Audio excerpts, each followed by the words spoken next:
गौतम बुद्ध की ये कहानी सुनकर आप भी बचत करना सीख जाओगे।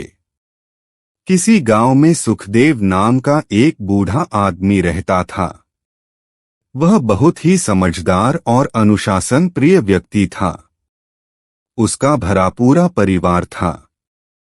परिवार में उसकी पत्नी, 2 बेटे, 2 बहुएं व 3 पोतियां और 1 पोता था। घर का छोटे से छोटा व बड़े से बड़ा कोई भी काम उसकी इजाजत के बिना नहीं होता था। सुखदेव हिसाब का पक्का था। उसे फिजूल खर्ची बिल्कुल भी पसंद नहीं थी। उसकी इसी आदत के कारण घर में सभी उसे कंजूस कहते थे, लेकिन वह घर की जरूरतों को पूरा करने के बाद जो भी पैसा बचता उसे बड़े संभाल कर रखता था। एक दिन सुखदेव अपनी बहन से मिलने दूसरे गांव गया हुआ था। घर पर सभी खुश थे कि आज बिना रोक-टोक के खूब मजे करेंगे। शाम का वक्त था। घर के सभी बड़े चाय के साथ मिठाइयों का लुत्फ उठा रहे थे और बच्चे छत पर पतंग उड़ा रहे थे। अचानक सुखदेव का पोता गोलू, जो घर में सबसे छोटा और सबका लाडला था, उसका पैर फिसलकर छत से गिर गया। उसके सिर से खून बहने लगा। सब घबरा गए और पड़ोसियों की मदद से शहर के अस्पताल में उसे भर्ती करवाया गया। वो कहते हैं ना, मुसीबत अकेली नहीं आती, इस परिवार के साथ भी ऐसा ही हुआ। ज्यादा खून बह जाने की वजह से डॉक्टर ने तुरंत ऑपरेशन करने के लिए बोल दिया और साथ ही साथ होने वाले खर्च के बारे में भी बता दिया। 2 लाख रुपए खर्च लगेंगे। ये बात सुनकर घरवालों के पैर के नीचे से जमीन खिसक गई, क्योंकि एक साधारण आय वाले परिवार के लिए ये रकम बहुत बड़ी थी। तब तक सुखदेव भी अस्पताल में पहुंच चुका था।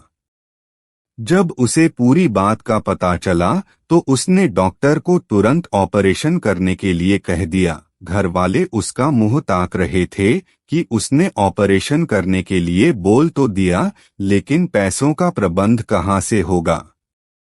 सुखदेव उनके चेहरे के हाव भाव समझकर बोला, चिंता मत करो, मैं जो थोड़ी थोड़ी बचत करता था, आज वो पूंजी ऑपरेशन के लिए दे रहा हूं।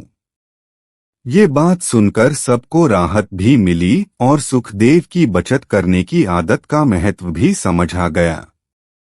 कुछ समय बाद गोलू बिल्कुल स्वस्थ होकर घर आ गया था। सभी बहुत खुश थे। साथ ही साथ एक बात और अच्छी हुई कि अब सभी ने सुखदेव के बचत करने के नियम को अपना लिया था।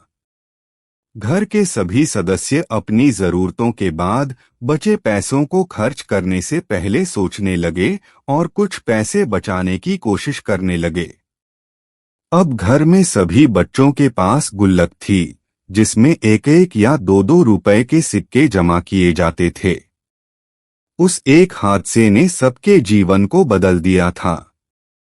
सुखदेव ने सबको समझाया कि बीमारी या कोई मुसीबत किसी भी समय आ सकती है। वह इस बात को अच्छी तरह समझता था, इसीलिए कभी कभी सख्त भी हो जाता था, लेकिन अब घरवालों के बदले व्यवहार को देखकर सुखदेव खुश भी था और उनके भविष्य के लिए निश्चिंत भी हो गया था। अगर सुखदेव बचत नहीं करता तो उसके परिवार पर मुसीबतों का पहाड़ टूट जाता और पैसों के लिए पता नहीं कहां भटकना पड़ता। इस कहानी से हमें यह सीख मिलती है कि जहां जितनी हो सके बचत करनी चाहिए।